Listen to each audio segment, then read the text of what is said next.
Tina Turner, born Anna Mae Bullock on November 26, 1939, in Nutbush, Tennessee, came from humble and painful beginnings. Her parents, Floyd and Zelma, were poor farmers who often fought, and Tina's early years were filled with hardship. Her father was strict, her mother distant, and by the time she was 10, both parents had left, leaving her and her sister Aline to live with their grandmother. Tina worked hard even as a child, picking cotton and doing chores, but she always had one thing that made her different: her voice. When she sang in the church choir, people stopped and listened. They said she had a gift, a sound that could touch the soul. Yet at that time, Tina never dreamed that voice would take her around the world.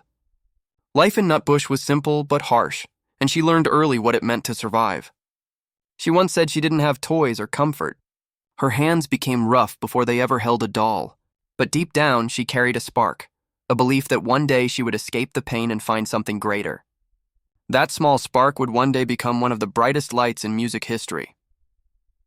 When Tina was still a teenager, fate stepped in. In the 1950s, she and her sister moved to St. Louis, Missouri to live with their mother. It was there, one night, that she walked into Club Manhattan and heard a man named Ike Turner play with his band, the Kings of Rhythm. His energy, his confidence, and his sound were electric. Tina was drawn to it like a magnet. During a break, she grabbed the microphone and started to sing "You Know I Love You" by B.B. King. Ike froze. He couldn't believe this young girl had such power in her voice. From that night, he decided she would never leave his sight. Soon after, he gave her a new name, Tina Turner. He said it sounded like a superhero, someone people would never forget. It was the start of a partnership that would bring both fame and unimaginable pain. Ike and Tina's music took off. Their songs like "A Fool in Love" and "River Deep, Mountain High" became hits, and their live shows were legendary. Tina's wild dance moves and powerful voice made her a star, while Ike controlled everything behind the scenes. For the world, they looked like the perfect musical duo. But behind closed doors, a dark story was unfolding that would change Tina's life forever. As their fame grew, so did Ike's control. He decided how Tina dressed, spoke, and even when she could sleep. He trademarked her stage name so that if she ever left, he could replace her with another Tina Turner. The pressure was unbearable. Ike's anger often turned violent, and Tina suffered in silence, hiding her bruises behind makeup and sunglasses. She once said that every time she smiled on stage, she was hiding pain inside. Still, she kept performing because she had children to care for and a fear of what would happen if she left. Fame became a kind of prison. She earned millions, but Ike controlled the money. They toured constantly, and Tina worked even when she was sick or exhausted. By the mid-1970s, her body and spirit were breaking. One night in 1976, after another beating, she escaped. Wearing only a blood-stained white suit and holding 36 cents in her pocket, she ran across a Dallas highway and checked into a hotel, begging for safety. That was the moment Tina Turner decided she would never be a victim again. She filed for divorce soon after and asked for nothing. No money, no property, only the right to keep her name. That name, Tina Turner, became her symbol of freedom. After leaving Ike, Tina faced one of the hardest battles of her life. She was nearly 40 years old, broke and rejected by the music industry. Many believed her career was over. But Tina refused to give up. She started performing in small clubs, hotels, and TV shows just to survive.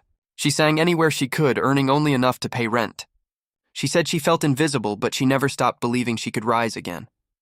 In 1979, with the help of new managers and producers, she began to rebuild her sound and image. Her style became rock-inspired, powerful, and full of confidence. Then in 1984, everything changed. She released her album Private Dancer, and it became a massive hit worldwide.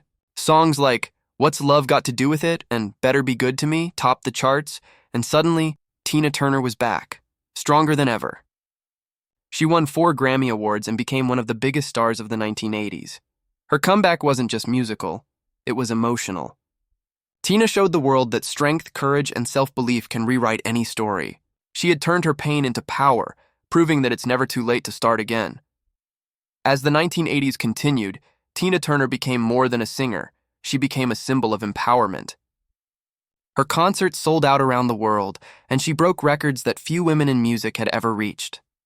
She performed for over 180,000 people in Brazil, one of the largest live audiences in history. Her energy, even in her 40s and 50s, amazed everyone.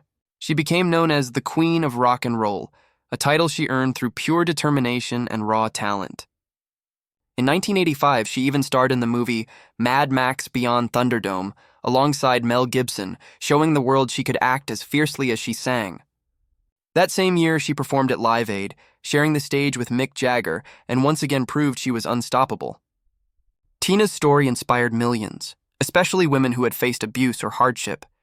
She spoke openly about her past, not with bitterness, but with courage. Her message was simple: you can survive, you can heal, and you can shine again. Behind her famous smile was a woman who had faced everything and yet refused to break. Tina's music became a voice for freedom and self-respect, and her legend continued to grow with each passing year. After decades of pain and hard work, Tina finally found something she had never truly known: peace. In the 1980s, while touring in Europe, she met a German music executive named Erwin Bach. He was kind, gentle, and loved her for who she really was. For Tina, it was something new: love without fear. They lived together for years, away from the spotlight in Switzerland. In 2013, after being together for nearly 3 decades, they married. Tina called it the happiest time of her life. But around this time, her health began to decline. She suffered from a stroke shortly after her wedding, which made it difficult for her to walk. Then, in 2016, she was diagnosed with intestinal cancer and kidney failure. Doctors told her she needed a kidney transplant to survive. Without hesitation, Erwin offered one of his own kidneys to save her life. The surgery was successful, and Tina later said it was the ultimate act of love. She retired from performing and focused on her spiritual life, embracing Buddhism and finding peace in meditation. She said she no longer feared death. She had already lived several lives in one. In her Swiss home by Lake Zurich, she finally found the calm she had always dreamed of. On May 24, 2023, the world lost one of its greatest icons. Tina Turner passed away peacefully at her home in Küsnacht, Switzerland, at the age of 83. Beside her was Erwin holding her hand. Her passing marked the end of an extraordinary journey, from a poor girl in Tennessee to one of the most powerful women in music history. The news broke hearts around the world, and tributes poured in from fans, artists, and world leaders. People didn't just remember her music, they remembered her strength. She taught millions that pain does not define you, how you rise from it does. Even after her death, her songs continue to inspire. Simply the Best, Proud Mary, and What's Love Got to Do with It remain timeless anthems of freedom and resilience. Tina Turner's life was proof that no matter how deep the pain, there is always hope for healing. Her story will forever remind the world that courage, love, and self-belief can turn even the darkest moments into light. She may have left this world, but her spirit, fierce, free, and unbreakable, will never die. Tina Turner's story didn't just stop at success. It was about reinvention. She proved that a woman can rebuild her life at any age, no matter how broken the past. When she started over in her 40s, many said she was too old for pop stardom. But Tina refused to listen. Instead, she reinvented herself as a solo powerhouse, blending rock, soul, and pop into something uniquely hers. She once said, "My life has taught me to believe in myself and never to give up." Her comeback album Private Dancer sold over 20 million copies worldwide. She became the oldest female artist to have a #1 hit at the time, showing that strength and determination could defeat age and industry bias. This rebirth made her a global symbol for resilience. Women across the world saw her not just as a singer, but as a mirror of hope, a reminder that no matter what happens, you can start again and still shine brighter than ever. As the years passed, Tina Turner's fame went far beyond music. She became a global icon, a woman who inspired millions to rise above their struggles. Her story reached people from every corner of the world, regardless of culture or language. In interviews, she was always calm and wise, speaking about peace, love, and inner strength. She wasn't bitter about her past. Instead, she used it to inspire others. Tina once said, "I don't hate Ike, I just don't want to be reminded of that time." This level of forgiveness showed her growth and spiritual strength. She also became one of the first Black women to achieve international rock star status, breaking racial and gender barriers in an industry dominated by men. From sold-out arenas in Europe to award shows in the US, Tina's influence reached far beyond music. Fashion designers, dancers, and filmmakers drew inspiration from her bold style and raw stage energy. Even young artists like Beyoncé, Rihanna, and Janet Jackson have called Tina Turner their hero. Her legacy shaped generations, not just through her songs, but through her unstoppable spirit. Tina Turner's financial success was as powerful as her career comeback. After leaving Ike, she had no money, but through hard work, she built a fortune worth over $250 million. What made her story even more inspiring was how she did it on her own terms.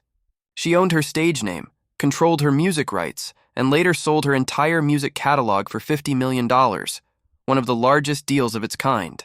Unlike many stars who lost everything due to bad management, Tina made wise decisions. She lived a simple life in Switzerland, away from the noise of fame. Her mansion by Lake Zurich wasn't just a home. It was a place of healing. She said she finally felt safe, surrounded by beauty and love. Even after retiring, her music royalties continued to earn millions every year. But Tina didn't measure wealth in money. She believed real success was peace of mind. "I've had fame, I've had love, I've had pain. But peace, that's the greatest gift I've earned," she once said. Her life proved that true independence isn't about riches. It's about living life by your own rules. One of the most powerful parts of Tina Turner's later life was her deep connection to spirituality. After years of abuse and emotional pain, she found strength in Buddhism. She began practicing in the 1970s and continued for the rest of her life. She often chanted the phrase, Nam Myoho Renge Kyo, which means to awaken your inner potential and overcome suffering. Tina said that Buddhism saved her. It gave her peace, focus, and forgiveness. She wasn't interested in revenge or regret. She wanted understanding and healing. In interviews, she often said she didn't see herself as a victim anymore, but as a survivor who learned to love herself. Her faith also helped her forgive Ike Turner and move on from the pain of the past.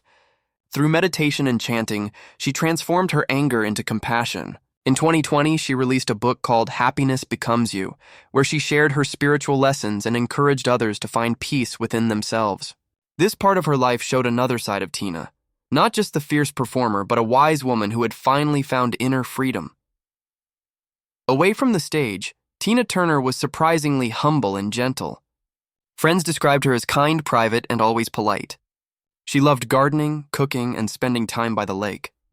She wasn't the loud, fiery performer people saw on stage. She was calm and thoughtful. She loved decorating her home, spending quiet evenings with Erwin Bach and reading spiritual books. Even though she had millions of fans, she said she never forgot the girl from Nutbush who had nothing. She also stayed connected to her family, though life brought painful losses. Her son Craig tragically died by suicide in 2018, and her younger son Ronnie passed away in 2022. These events broke her heart, but she stayed strong, saying she believed their souls were at peace. Through it all, she kept her warm smile and gentle nature. When asked what kept her going, she said, "Gratitude. Every morning I wake up and thank life for another day." Tina's humility made people love her even more. She didn't act like a superstar. She lived like someone who had seen everything and chosen peace over pride. Tina Turner's career spanned more than 6 decades, and during that time, she received countless awards and honors. She won 12 Grammy Awards, including a Lifetime Achievement Award, and sold over 100 million records worldwide. She was also inducted twice into the Rock and Roll Hall of Fame, once with Ike Turner in 1991 and again as a solo artist in 2021. Rolling Stone magazine ranked her among the 100 greatest artists of all time and 100 greatest singers of all time. But for Tina,